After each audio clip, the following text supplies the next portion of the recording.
ગઈકાલે ગુજરાત સરકાર દ્વારા એક સાથે 106 જેટલા આઈપીએસ અધિકારીઓની બદલી કરી દેવામાં આવી હતી, જેમાં બદલીમાં ક્યાંક ખુશી ક્યાંક ગમ જેવી સ્થિતિ પણ જોવા મળી રહી છે।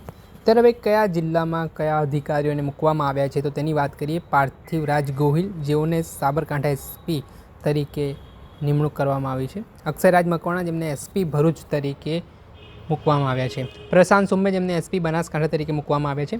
શૈફાલી બરવાલ, જેમને ડીસીપી ઝોન 7 સુરત ખાતે મૂકવામાં આવ્યા છે। પ્રેમસુખ ડેલુ, જેમને સુરેન્દ્રનગરના એસપી તરીકે મૂકવામાં આવ્યા છે। મનોહરસિંહ જાડેજા, જેમને એસપી અરવલ્લી મોડાસા તરીકે મૂકવામાં આવ્યા છે।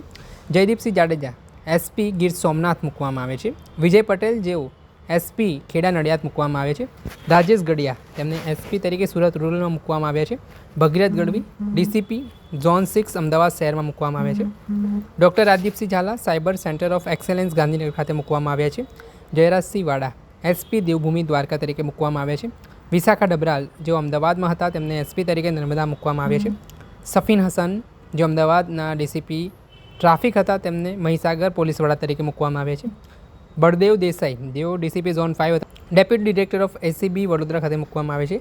વિશાખા જૈન, જેઓ એસપી સીઆઈડી ક્રાઇમ બ્રાન્ચ ખાતે મૂકવામાં આવે છે।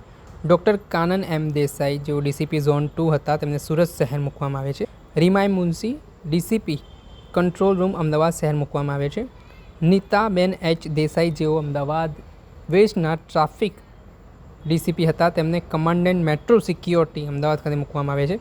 ડૉક્ટર જીતેન્દ્ર અગ્રવાલ, જેમને ડીસીપી ઝોન 5 અમદાવાદ શહેર મૂકવામાં આવ્યા છે।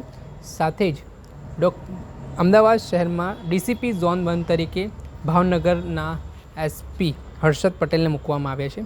એટલું જ નહીં, ઇકોનોમિક્સ ઓફેન્સ વિંગના વડા તરીકે હિમકરસિંહ ચૌહાણને મૂકવામાં આવ્યા છે। જે રીતે બદલીઓના દોરની શરૂઆત થઈ હતી, કેટલાક અધિકારીઓને સારી પોસ્ટ મળી છે તો કેટલાક અધિકારીઓને સાઇડલાઇન પણ કરવામાં આવ્યા હોય તે પ્રકારની ચર્ચાઓ વેગવાન બની છે। દર્શક મિત્રો, એન કવરેજ ન્યૂઝને આપ લાઇક કરી લો, સબસ્ક્રાઇબ કરી લો અને શેર કરવાનું ભૂલતા નહીં।